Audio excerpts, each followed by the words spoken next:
that the religion considers as a legitimate marriage. So the problem is that homosexual marriage is illegal. So is fornication, so is adultery. Okay, so if we make homosexual marriage legal, it wouldn't be... No. When you say marriage, look, there's two forms. One is basically on the state level, and the other is a religious marriage. So what the marriage that I'm talking about is what basically the religion recognizes as a valid marriage. Okay, so, and why? If you're talking about religion, then you have to come from the angle of religion, not from the angle of state legislated but what is wrong with two women together or two men together? Well, what is wrong? If I believe that God created Adam and Eve, not Adam and Steve, then this is what, if God has told us, look, there are certain things God has told us. For example... Don't you believe in love? Do you believe in love? Yes, of course. So by that standard, what's wrong with a mother and her son having a relationship, a sexual relationship? No, excuse me, I haven't... Incest. Sorry, I'm saying by that same standard, you wouldn't deem it to be wrong for a mother and her son to have a loving relationship because incest. He's talking about incest. No, okay, no, it's okay. Well, I'm talking about now because one step. Let me clear to you. What are the criteria we are utilizing? What are the criteria we are utilizing to come to know what is right, what is wrong? Because bear in mind, back in the days, like 50 years ago, in Europe, in America, gay was something wrong. So what happened? Why? Like when in America, people were killing black people just because they were black. I understand that's the first point. So what is the criteria? Why it was wrong and now it become right? What is the criteria? Is it because, just let me help you. Homosexuality has never been wrong. In ancient Greek, they were all homosexual. The magister used to. I think it comes easy to us because this is something, our flesh is basically always more susceptible to sinning than to doing good. But we have to basically overcome that desire and try to be righteous. Because you see, the reason God has given these laws is for the good of not just the individual, but of the society as a whole. For example, many people have this desire to drink alcohol. They know it doesn't benefit them. It basically causes harm to their liver and so on. And what does Islam do? Islam basically nips it in the bud. It's not your individual, desire to drink and to feel merry and feel good. Okay, but you might be drinking. Every person who's an alcoholic at one point probably said that I will drink responsibly. Yes, they all said that I will not get into trouble or get anyone else in trouble. But look where they ended up. Or maybe someone who was driving and then knocked into someone who's never touched alcohol before. So you see, this is Islam basically looks at the rights of not just the individual, but of the society as a whole. Excuse me, I don't want to sound rude. There were people waiting for me. I just need to send them a text and tell them I'm here. I think this chat made a really important point that God has rights as well. Actually, we talk about our rights. I have my rights. God has rights over us, actually, and there's something we never hear about in our world today. You don't hear it on the BBC or anywhere. That God has rights over us. It's all about my rights as an individual. And that is completely contrary to the teaching of Jesus and Muhammad and all the prophets and messengers of God. And it's that crucial truth that only Islam, in my view, proclaims with crystal clear clarity. Only Islam proclaims that very clearly. It's been smudged over in Christianity, it's been smudged over in Judaism. What's the hadith? The hadith of Mu'adh, the messenger of Allah asked Mu'adh, he said, "Oh Mu'adh, you know Allah has right over us clearly." He said, Allah and His Messenger knows best. He said, Allah has right over us to worship Allah and to not associate anything as a partner of Him. Likewise, we have a right over Allah subhanahu wa ta'ala. Whoever does that, Allah will not punish him. So this is similar to this line. Yeah, we have rights over God, that He will, according to God's own teaching. The scholars mentioned here, our right over Allah subhanahu wa ta'ala. No one made a compulsion upon Allah. Allah subhanahu wa ta'ala made a compulsion upon Himself. You see, that is the beauty of some of them said it's from His favor, from His blessings. You see? That's the beauty of Islam in the sense that, I don't know if you have seen any contracts that people basically do, whether it's within your company, your employer, employee, there's always this terms of condition you need to basically abide by. You see, Islam hasn't left any voids. It basically has told you what the terms of conditions are for every aspect of your life, which we call the Sharia.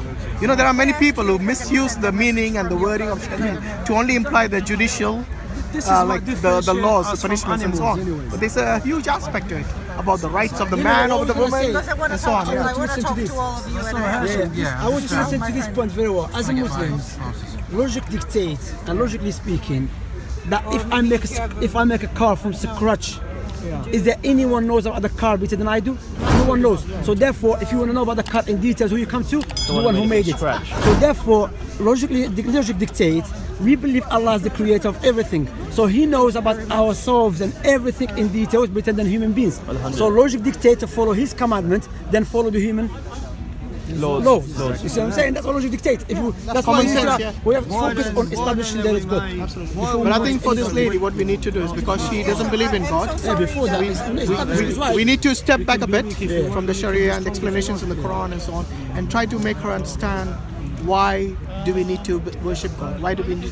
What is the purpose, not only of our life, but of actually believing in a God? And that's what we need to do in this case. Even Hashim, this is what differentiates us from animals. You don't follow your desire, you control your desire. No, we spoke about that earlier. Question. But why don't you look at the flip side? If he was wrong, okay, let's assume that all the religions out there, what they're preaching, okay, all that is basically nonsense, and none of that will ever materialize. After you die, you just become dust. Well, once you're dust, then you won't have the faculty to think that you were wrong. Okay, I do believe. Now look at the flip side. Wait, I'll let me finish. Look at the flip side. So once you become dust, that's it. Nothing to think about. Nothing to be worried about what you did or did not do in your life. Yes, and this is something you don't have to basically say that this opportunity, because you won't be thinking after you're dead. You'll be dust. You see what I mean? She's assuming if you were. Is that your question? Yeah, but the thing is, what you're asking, you're assuming there's a life after death. Yes, You see what I mean? Yes, I do believe in life after death. Oh, you do? Yeah. Oh, that's very interesting. Okay.